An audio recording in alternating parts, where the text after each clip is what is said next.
Ya, si kembar yang menggegerkan jagat maya akibat aksi penipuan jual beli iPhone yang mencapai kerugian 35 miliar rupiah lebih ternyata menyisakan pertanyaan baru. Selain menggunakan skema Ponzi dan juga mengatasnamakan pihak ketiga, di Reskrimum Polda Metro Jaya, Kombes Pol Hengki Haryadi mengatakan ada kemungkinan keterlibatan pihak lain. Bahkan ada indikasi pidana pencucian uang. Tidak hanya itu, si kembar Rihana Rihani juga mengancam para korban agar tidak buka mulut dan melapor ke penegak hukum. Kita akan bahas lebih dalam lagi malam hari bersama dengan dua narasumber yang bergabung lewat sambungan Zoom. Sudah ada kuasa hukum korban dari Rihana Rihani, ada Bung Odi Hudianto, dan juga kriminolog ada Prof. Adrianus Meliala. Selamat malam Bapak-Bapak, apa kabar? Selamat malam, kabar baik. Ya, saya mau membahas tentu mengenai penipuan yang dilakukan oleh si kembar Rihana dan juga Rihani yang hari ini berhasil ditangkap oleh kepolisian. Saya mau ke Bang Odi terlebih dahulu sebagai kuasa hukum dari para korban.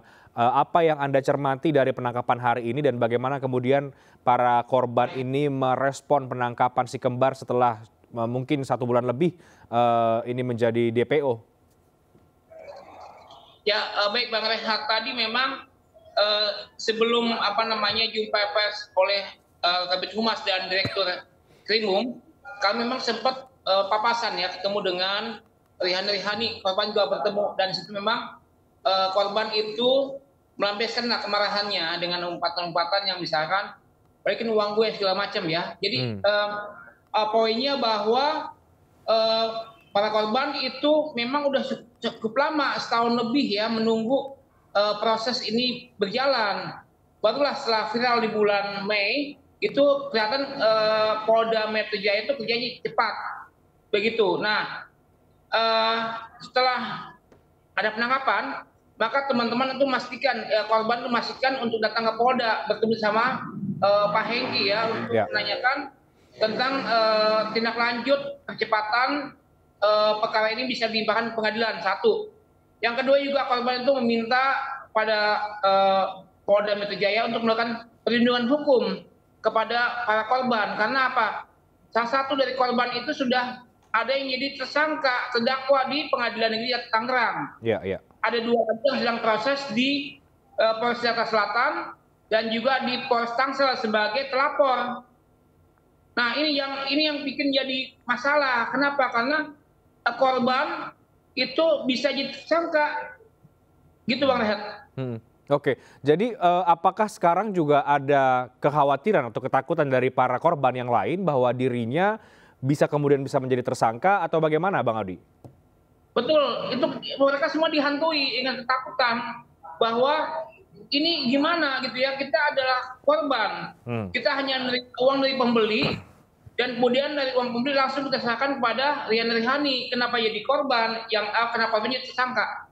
Itu sudah sampaikan tadi kepada Kombes Hengki, dan Kombes Hengki bilang, oke, terhadap 2 laporan tadi ya, yang korban jadi sebagai terlapor yang sedang dalam tahap pemeriksaan, maka kami akan berkoordinasi kepada penyidik yang ada di Polres untuk dibuat kondisi hukum bahwa terlapor ini adalah korban, bukan pelaku, begitu Bang Rehat. Jadi kami bilang bahwa ini tolong dipastikan ya Pak. Iya, kami pastikan.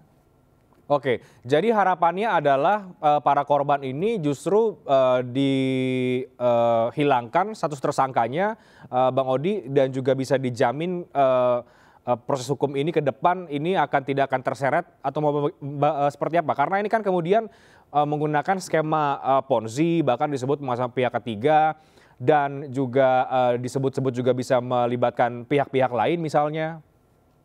Betul. Nah, itu yang tadi kami sampaikan bahwa mereka ini semua bukanlah sindikat. Ya, sindikat yang sama Rihana Rihani nggak ada. Karena saat itu mereka nggak kenal. Mereka hanya bilang bahwa ini loh ada orang menjual iPhone harga sekian. Nah, itu yang kami sampaikan kepada Kombes Hengki. Jadi sekali lagi bahwa para korban itu atau reseller ini bukanlah bagian dari sindikat. Karena uangnya seluruhnya langsung diserahkan kepada Rihana Rihani.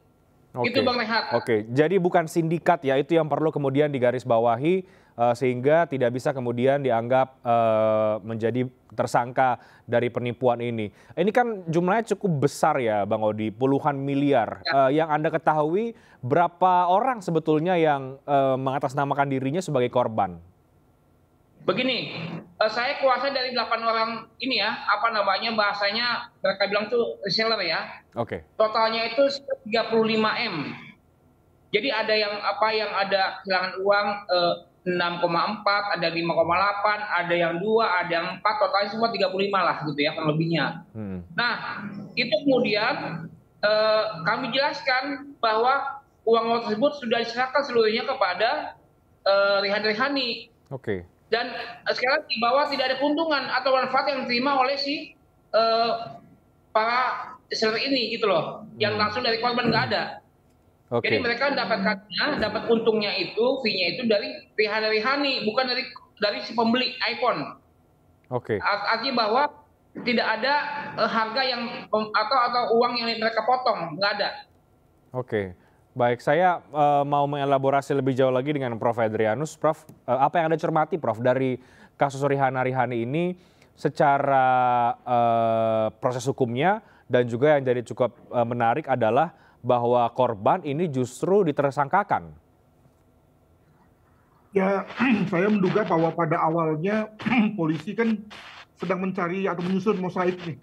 Ya, konstruknya belum ketahuan, baru dapat 1-2 mosaik, sehingga lalu berpendapat bahwa si korban inilah yang menjadi ya semacam Rihan-Rihaninya.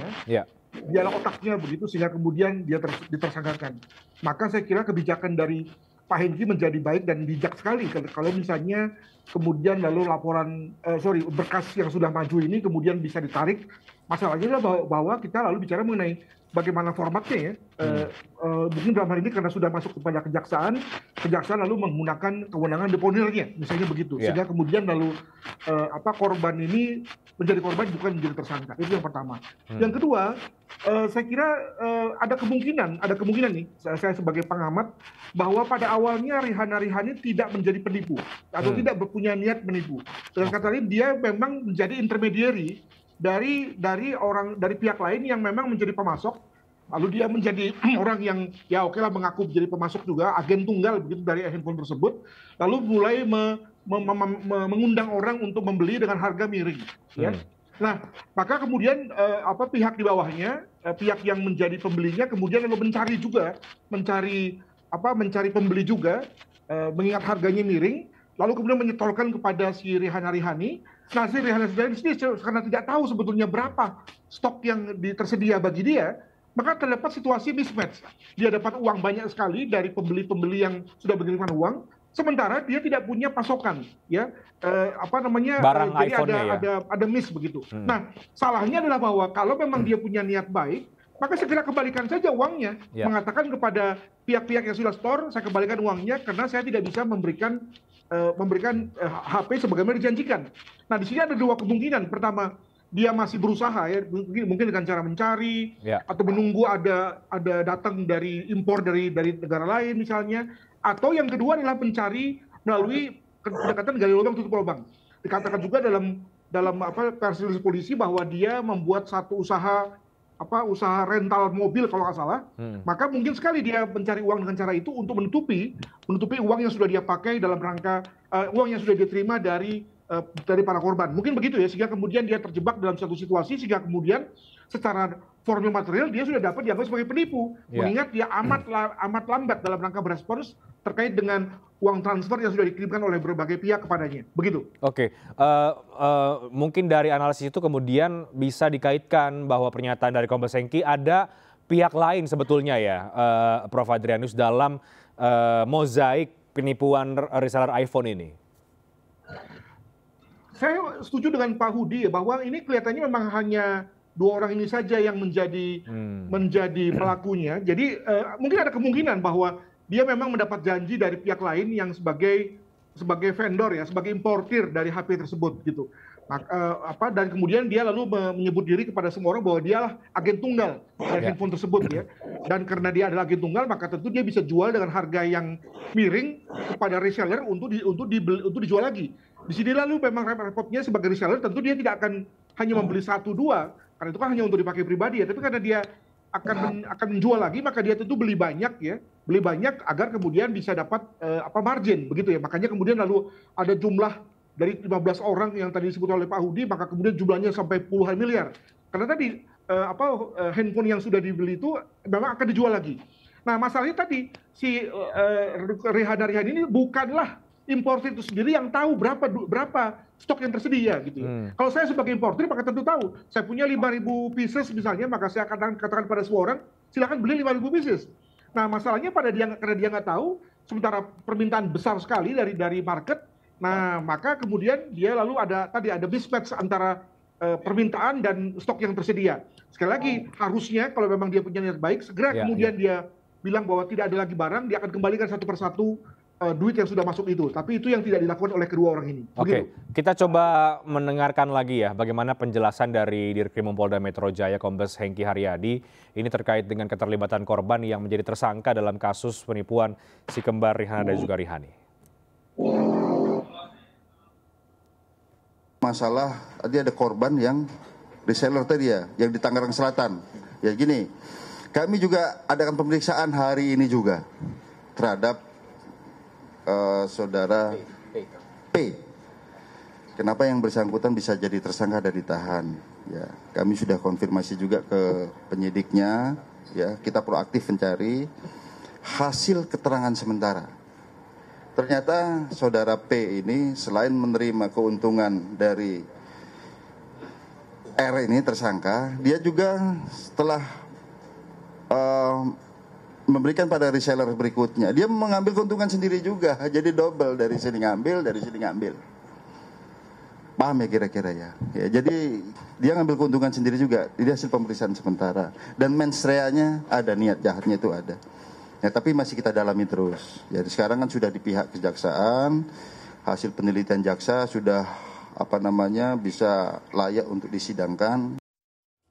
Ya, ada tanggapan Prof. Adrianus, mens reanya ada, niat jahat itu ternyata ada? Saya malah berpendapat bahwa memang harusnya begitu. Setiap level itu, jadi downliner itu memang pasti ngambil untung. Maka dalam hal ini saya agak tidak setuju dengan Pak Udi tadi yang mengatakan bahwa ketika ada si A lalu mendapatkan pesanan, lalu dia hanya sekedar mengirimkan begitu saja uang tersebut kepada Rihani, pasti dia ngambil untung menurut saya gitu, sehingga kemudian lalu dengan begitu lalu kemudian orang termotivasi untuk mencari pembeli kan. Nah, maka menurut saya itu bukan satu kejahatan dong kalau mencari keuntungan lewat cara seperti itu. Sepanjang kemudian lalu barangnya ada, maka tentu semua orang akan happy dan orang semua maklum bahwa kemudian pihak yang menjadi upliner pasti akan mengambil untung, mengambil margin dari situasi itu. Itu adalah hal yang wajar. Maka menjadi tidak wajar kalau kemudian ternyata orang sudah berekspektasi bahwa pasti akan ada ambil untung, tapi ternyata tidak ada barang, maka lalu orang merasa tertipu. Begitu. Oke. Pak Odi, ada tanggapan Pak? Ini soal mengambil untung tadi itu. Begini Bang Renhat ya, saya mesti cerita ya bahwa saya itu baru jadi kuasa hukum itu belum lama ya, ya 1 minggu lah. Sehingga pada saat pemeriksaan Pungki itu di Polres Tangerang Selatan itu memang sempat didampingi oleh pengacara dan memang kelihatannya si pengacara itu tidak bisa membuat konstruksi yang jelas bahwa ini bukanlah penipuan atau penggelapan dan mesti jelaskan bahwa itu bukanlah fee yang diambil dari pembeli iPhone. Nah ini kelihatannya ini yang miss ya ketika menjelaskan kepada penyidik.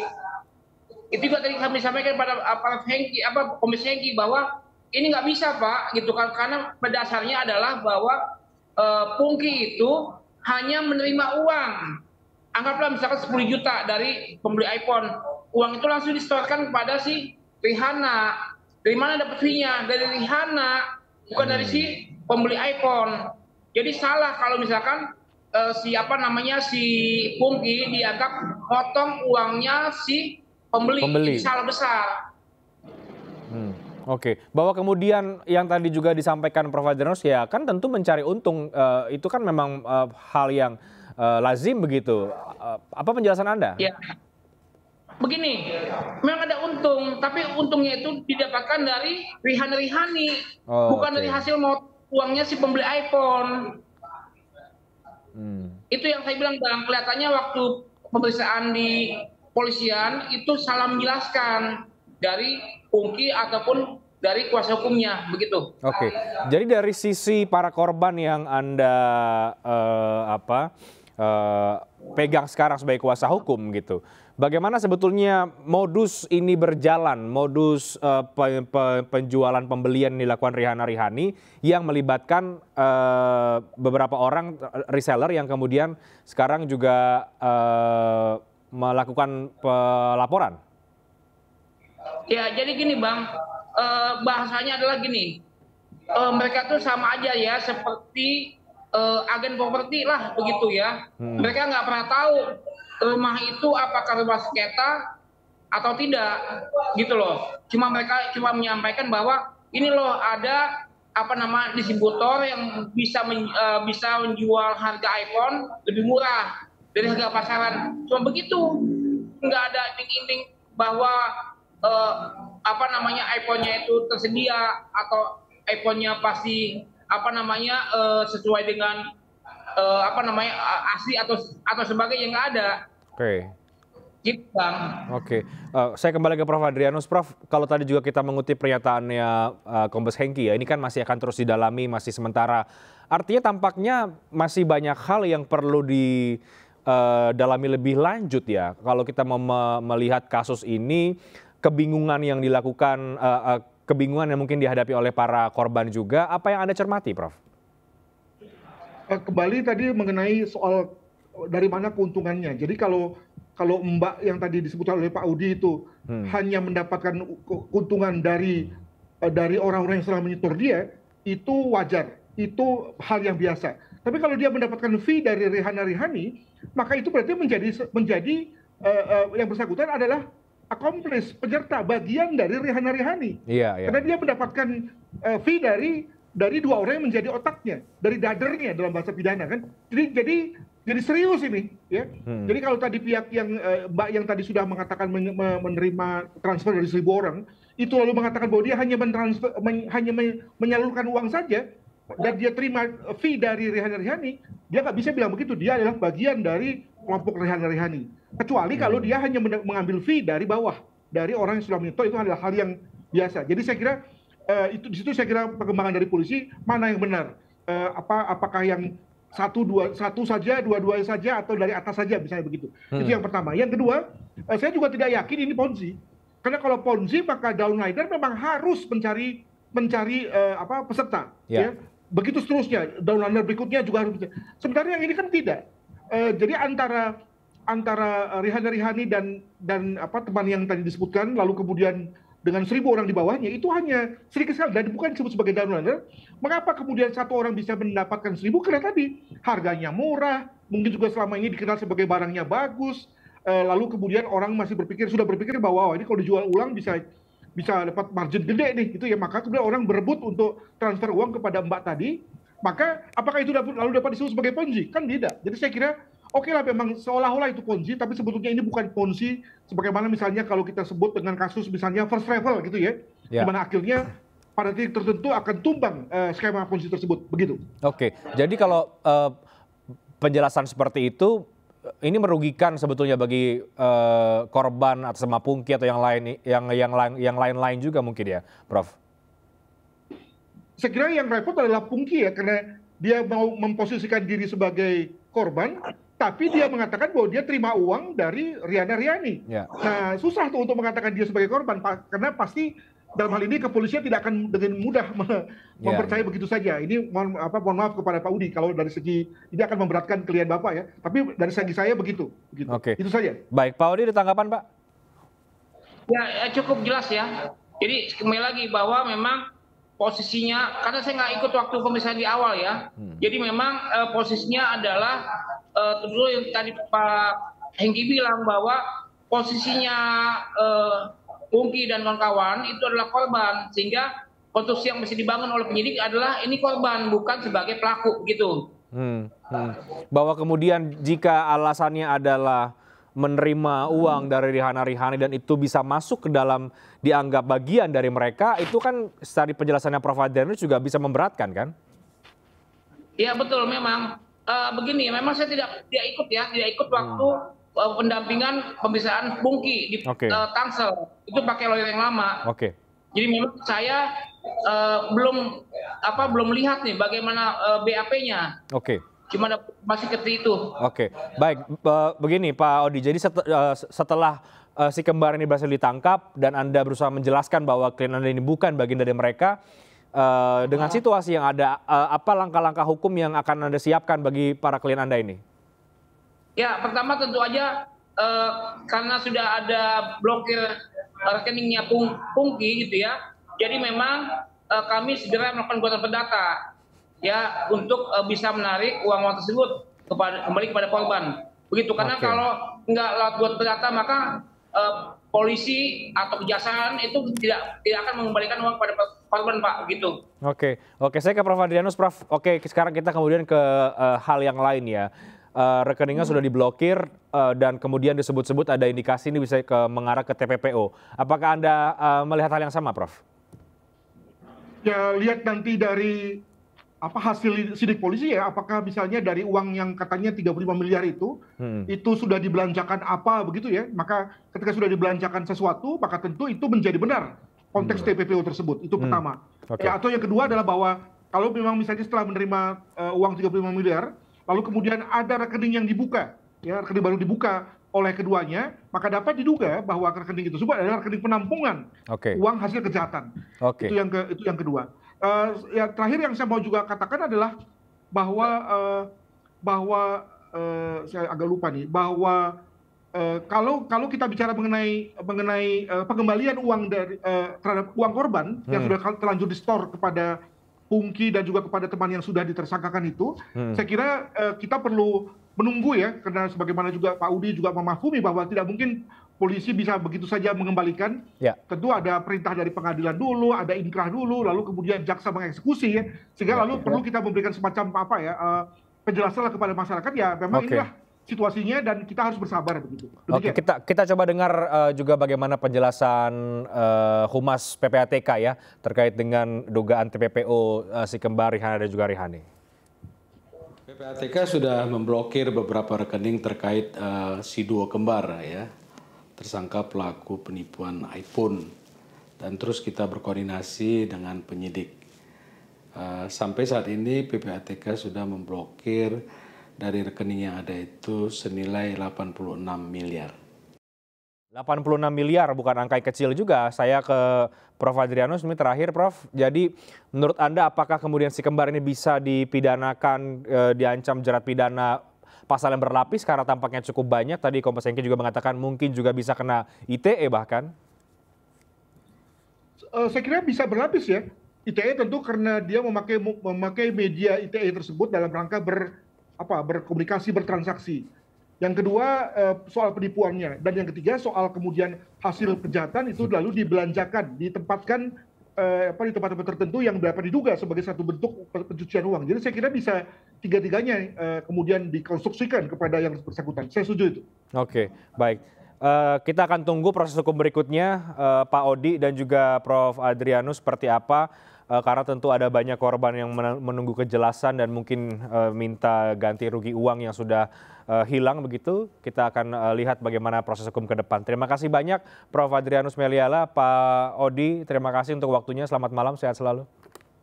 Selamat malam, terima kasih.